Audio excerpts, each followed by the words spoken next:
సాధారణంగా ఇప్పుడు మనం హైటెక్ సిటీ ఏరియాలో ఉన్నాం. ఇది ఐటీకి hub. So sedentary lifestyle పెరుగుతుంది. ఈ సెడెంటరీ లైఫ్ స్టైల్ ఒకటి అయితే, రెండోది ఎక్సర్సైజ్ లేకపోవడం, వ్యాయామాన్ని పూర్తిగా తొలగించారు కొంతమంది. Correct.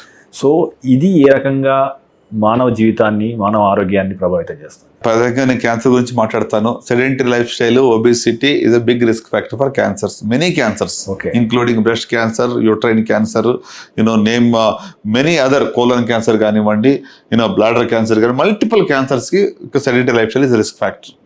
So physical activity at least 120 minutes a week, 4 రోజులు వారానికి 30 minutes a day మినిమం చేయండి అనేది నా కోరిక.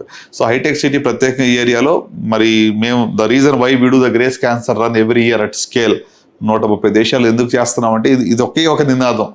ప్రివెంట్ చేయాలి అనుకుంటే it's a long term effort.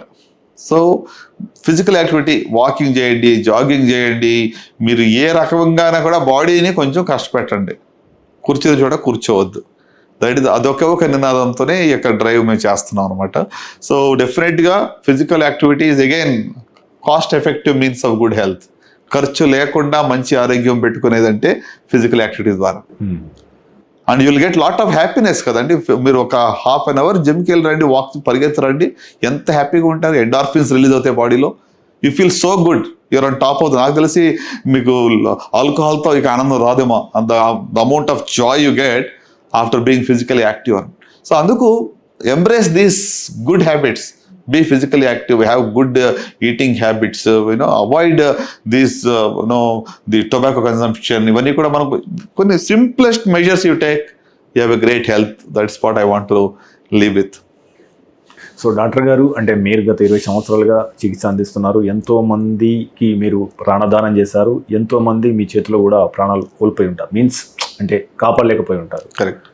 So అంటే మీకు అంటే హార్ట్ టచింగ్గా ఉన్న స్టోరీస్ ఏమన్నా అంటే ఉన్నాయా? సో అంటే హౌ యూ ఫీల్ అంటే when you save a patient, or how you feel when you are losing a patient? Because if he comes in the 4th stage, no one can help now. లేదండి, patient యొక్క జర్నీలో we also become part of it అండి.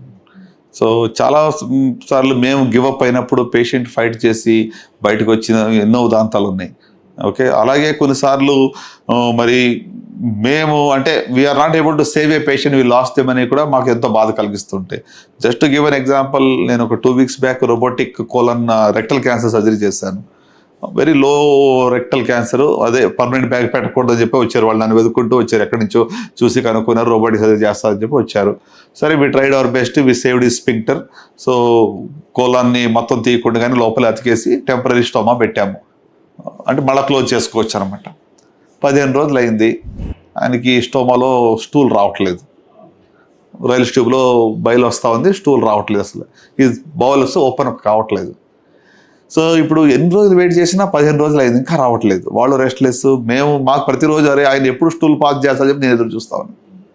మీకు చెప్పాలంటే real story. నిన్న evening నేను 9:30కి surgeries అయిపోయి ఇంటికి వెళ్ళి భోజనం చేస్తుంటే మా టీమ్మేట్ ఫొటోస్ పెట్టాడు, మా గ్రూప్ ఫోటోలో.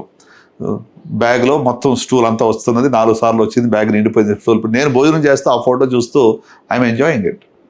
అమ్మా, such a relief. See what an irony. On one side I am having my food, I am seeing a photo, ఆయన స్టూల్ పాస్ చేశాడంటే నాకు ఆనందం ఇక్కడ. అంటే ఇంత సాటిస్ఫాక్షన్ ఇంకెక్కడ ఉంటుందో చెప్పండి.